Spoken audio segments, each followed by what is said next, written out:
Bread અને પાઉને આરોગવાથી cancer અને thyroid જેવી જીવલેણ બીમારીઓ થાય છે। સીએસસી અને ફૂડ સેફ્ટી એન્ડ સ્ટાન્ડર્ડ ઓથોરિટીના અહેવાલ બાદ બ્રેડના વેચાણમાં સીધી અસર થઈ છે। ત્યારે બ્રેડ મેન્યુફેક્ચરર્સ આ અંગે ચોખવટ કરવાના પ્રયાસ કરી પોતાની ઘટતી જતી આવકને નિયંત્રણમાં લેવાના પ્રયાસ પણ કરી રહ્યા છે।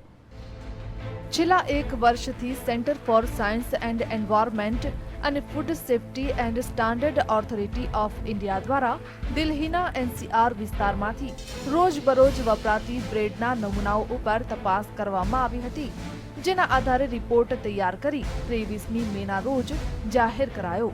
બ્રેડના નમૂનાઓના 84% ભાગમાં પોટેશિયમ બ્રોમેડ અને પોટેશિયમ આયોડેટ જોવા મળે છે, જેના લીધે કેન્સર અને થાઇરોઇડ જેવી ગંભીર બીમારી થઈ શકે છે તેવું રિપોર્ટમાં જણાવવામાં આવ્યું છે।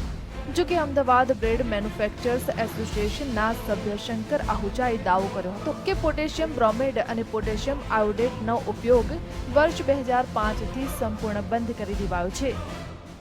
પોટેશિયમ બ્રોમેડ અને આયોડેટ એટલા ઓછા પ્રમાણમાં જાય છે કે 1 ગ્રામનો 500 ભાગ એટલે 50 ppm જેટલું વપરાય છે અને આ બ્રેડ 300 ડિગ્રી ટેમ્પરેચરમાં બને છે એટલે આટલી ગરમીમાં કોઈ પણ એવો પદાર્થ કંઈ રહે જ નહીં, બધી બ્રેડ પકવી જ જાય અને બહુ હાઇજેનિક થઈ જાય।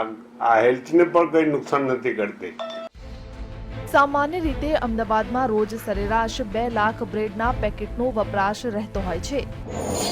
પાઉંભાજી અને દાબેલીના પાઉંના રોજ 50,000 પેકેટ્સ, નોર્મલ બ્રેડના 50,000 packets, brown bread 25,000, bun burgers 25,000 અને પિઝાના રોટલા 25,000 જેટલા વપરાય છે। પરંતુ આ રિપોર્ટ બાદ બ્રેડના વેચાણમાં 30થી 40% ઘટાડો થયો છે। ધંધો તો હાવ ખરાબ થઈ ગયો, 30થી 40% સેલ ઓછી થઈ ગઈ। અમારી ફેક્ટરીઓ અને કારીગરો અને બધું આખી ચેનલ ડિસ્ટર્બ થઈ ગઈ, સેલ્સ ચેનલ, આ ચેનલ બધી ડિસ્ટર્બ થઈ ગઈ। એટલે સીએસઈના રિપોર્ટ બાદ બ્રેડના વેચાણમાં ઘટાડો થયો છે, જેના પગલે બેકરી ઉદ્યોગ સાથે જોડાયેલા લોકોની આવક પણ ઘટી છે। ત્યારે આવક વધુ ન ઘટે તે માટે ચોખવટ કરવાની ફરજ પડી રહી છે। કેમેરામેન અમિત શર્મા સાથે હિતેન્દ્ર બારોટ, GSTV, અમદાવાદ।